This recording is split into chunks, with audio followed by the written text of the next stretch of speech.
Supreme court से supreme राहत मिलने के बाद एक सबसे बड़ा जो सवाल है वो ये कि जो विपक्ष का गठबंधन इंडिया बना हुआ है, क्या अब राहुल गांधी की सदस्यता बरकरार रहने के बाद विपक्ष के सबसे बड़ी पार्टी होने के नाते उसका चेहरा राहुल गांधी बनेंगे? और अगर उसका चेहरा राहुल गांधी बनते हैं तो क्या टीएमसी की ममता बनर्जी, केजरीवाल, नीतीश कुमार जैसे जो तमाम बड़े चेहरे हैं जो कहीं ना कहीं ये मान के चल रहे थे कि राहुल गांधी की सदस्यता नहीं है, वो चुनाव नहीं लड़ पाएंगे और इसलिए वो कहीं ना कहीं अपने लिए एक स्थान खोज रहे थे इंडिया गठबंधन में, वो क्या करेंगे? और उनके लिए एक बड़ी चुनौती होगी कि क्या जो सबसे बड़ी पार्टी है कांग्रेस, जिसके सबसे बड़े चेहरे हैं राहुल गांधी, उनको लेके वो उतना ही सहज महसूस करेंगे जितना वो अब तक कर रहे थे कांग्रेस को लेकर। चाहे मल्लिकार्जुन खड़गे की बात करें, क्योंकि मल्लिकार्जुन खड़गे एक ऐसा नेता थे जो लगातार विपक्ष के सभी नेताओं के संपर्क में थे, सभी को एकजुट रखने का प्रयास कर रहे थे।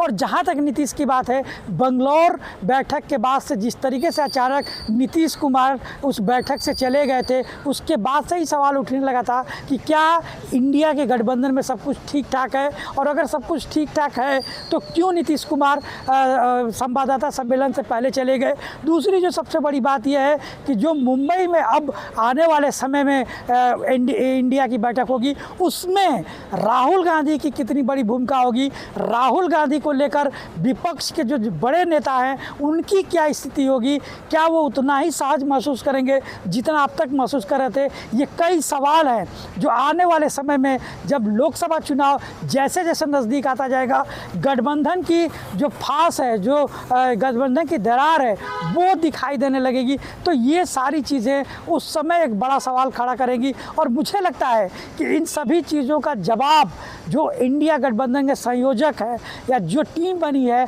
उसको तलाशना होगा कि वो अपने आप में किसको, क्या एक समन्वय समिति ही उसका चेहरा रहेगी या फिर कोई एक चेहरा होगा जो मोदी के सामने खड़ा होगा। क्योंकि ये जो लड़ाई है मोदी बनाम इंडिया या मोदी एनडीए बनाम इंडिया, उसमें जो सबसे बड़ा चेहरा मोदी का है, उसके सामने विपक्ष किसको अपना चेहरा बनाएगा, ये एक बड़ी चुनौती होगी।